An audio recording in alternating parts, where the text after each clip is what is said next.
This is Shyam Krishnamurthy from the interview portal. Glad to meet with you all again. I'm sorry it's been quite a long gap since we met last time. It's because we had revamped our website, redesigned a lot of the categories to make it easier. So today, without wasting much time, today I'm going to get into careers in the environment. If you look at the previous videos, we talked about so many different areas like agriculture, core engineering, food.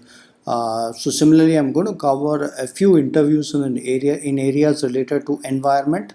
As you can see here, this is our website, the interviewportal.com, and these are all the different interviews we have. A lot of interviews, more than 300 interviews. If you see here, each interview is categorized by tags. You will know what area this interview is related to. For example, this interview is related to engineering, environment. This person is a researcher who's got a scholarship as well, right? So without wasting time, let's go to look at some interviews in environment. So let me click on this tag environment. So when I click on the tag, it's going to take me to all the interviews that are related to environment. You can do the same if you want to go to our website and check out a few interviews on your own. So the first interview is that of a water modeling and research professional. This is a very interesting area. This person actually did her civil engineering from BITS, and people think that civil engineering is related to construction and buildings, but actually she came across wide applications of civil engineering in different areas, one of them being water management, water pollution, and environmental engineering. So she did her masters in environmental engineering, and then is doing her PhD, currently doing her PhD from Germany, where she uses statistical modeling to model pollution in wastewater treatment plants. There are typically plants that treat wastewater from industrial sources and residential sources, but unfortunately, even after treatment, that water has some residual pollution. So she basically uses machine learning techniques and a lot of different techniques to actually predict and model the extent of pollution there, because as we all know, with all our water resources depleting, we have to find better ways to recycle the existing water to make it drinkable or make it usable for our different purposes, different applications. So she's actually in a very interesting area where she's using her research skills to actually model the pollution of water that comes out from wastewater treatment plants. The next interview is of a person who's actually doing a PhD in Japan from the University of Tokyo in the field of agricultural development. As we all know, agriculture is one of the most fundamental areas that is applicable to everyone, because all our food and resources depend on agriculture. So she basically had it in her vision to help the agricultural community with technology and whatever research skills we could provide. So she actually was involved in a project where to identify the impact of medicinal plants in rural communities. As we all know, rural communities use a lot of medicinal plants to cure a lot of different illnesses. So she was trying to explore ways to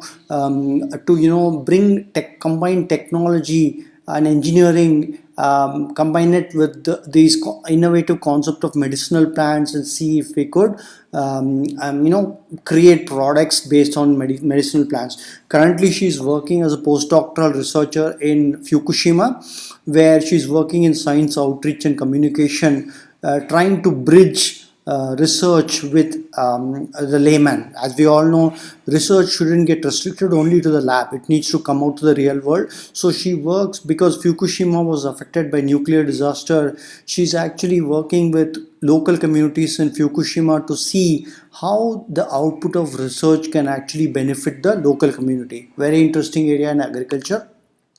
Next is an interview of a structural geologist. A structural geologist actually looks at the structural integrity of our environment.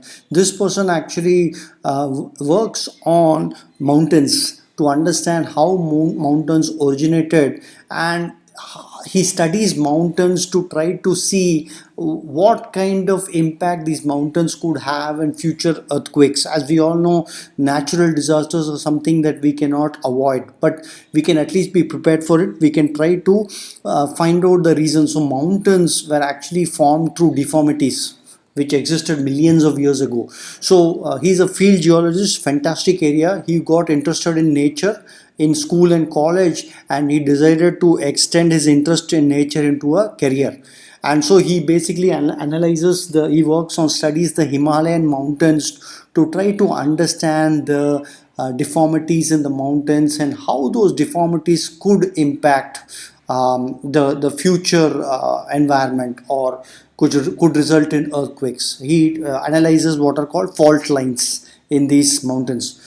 The next is the interview of a geohazard modeler, another very rare area.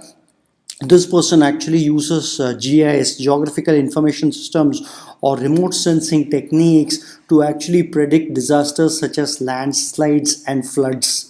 Right, landslides and floods affect a lot of rural communities, those who live around mountains, forests and all that. So these communities, especially the poor people, they have to reconstruct their entire life, because many times these landslides destroy their houses, everything, right? So in school, this person had come across an incident where several families were destroyed due to landslides, and she decided to take this up as a career. So the only difference being, she's a researcher who uses geoinformatics techniques of geoinformatics and remote sensing to actually predict landslides and floods, which can help companies, which can help various disaster prone areas to prepare themselves in advance, if they come to know, if they are aware of any natural disasters that are likely to happen.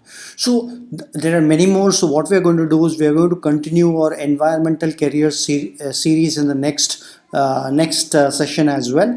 As of now, we just wanted to cover 4 interviews, but feel free to go to our website in this URL and explore the other interviews that we have.